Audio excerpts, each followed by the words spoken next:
Sarkozy et Carla Bruni, le scandale d'abus de pouvoir qui gâche leurs vacances.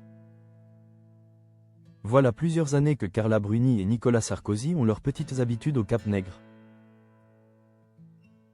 Toutefois, l'ex-couple présidentiel semble s'être attiré les foudres du voisinage pour une raison bien spéciale.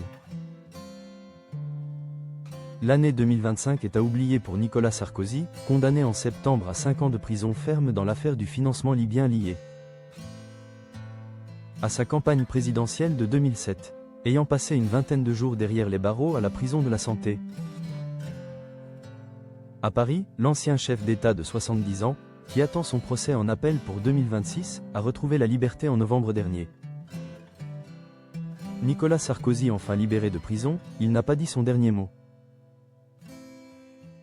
Une terrible épreuve retranscrite dans son dernier ouvrage intitulé Le journal d'un prisonnier, qui est d'or et déjà un best-seller. Ce livre est sans doute le plus personnel de tous les livres que j'ai écrits. Il est important pour moi. Je crois que je dis des choses que je n'ai jamais dites. Avait expliqué Nicolas Sarkozy à Guillaume Pley, aux commandes de la chaîne YouTube Legend. À savoir que le célèbre vidéaste fut l'une des seules à pouvoir recueillir ses confidences après sa libération. Je n'avais pas envie de multiplier les interviews dans les médias dits classiques. Parce qu'ils ont été tellement utilisés pour dire des choses que les gens ne pensaient pas. Que j'ai voulu faire un pas de côté, avait analysé l'ancien ministre de l'Intérieur.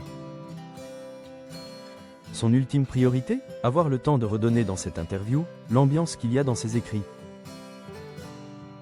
Je n'avais pas envie de faire un 20h. Ils m'ont tous invité. Je voulais que les gens comprennent que ce n'est pas un livre politique, c'est un livre humain. Ma réponse à la violence qui m'a été faite, j'ai voulu que ce soit une réponse littéraire, a ajouté le papa de Pierre. Jean, Louis et Julia, qui s'est dernièrement envolé quelques jours en Guadeloupe.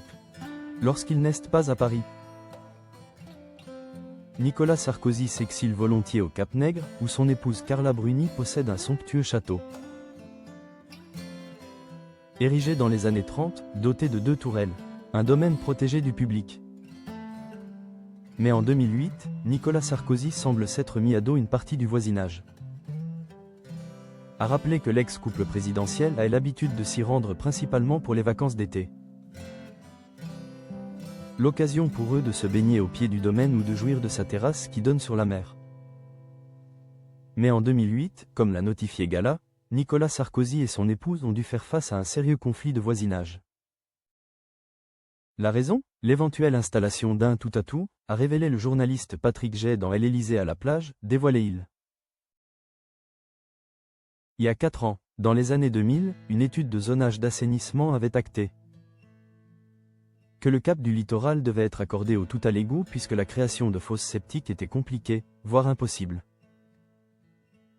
Si plusieurs habitants s'opposaient au chantier, Marissa Bruni Tedeschi, la mère de Carla Bruni, l'approuvait tout en espérant que ce raccordement soit effectué rapidement, et ce peu importe le coût. Ainsi, en août 2008, à ses côtés, Nicolas Sarkozy a donc participé à une assemblée générale des copropriétaires, pour intervenir dans cette querelle de tuyauterie. En plus de vanter tous les mérites de ce dispositif, l'ex-maire de Neuilly-sur-Seine n'aurait pas hésité à invoquer à l'Union pour la Méditerranée qu'il avait créée afin d'obtenir gain de cause. Durant la réunion, Nicolas Sarkozy aurait alors tenté de persuader la cinquantaine de familles résidentes qu'elles ont le droit de montrer l'exemple. Déterminé à convaincre le voisinage, celui qui fut taxé d'être uniquement le mari de la voisine semble avoir convoqué en urgence le maire du Lavandou,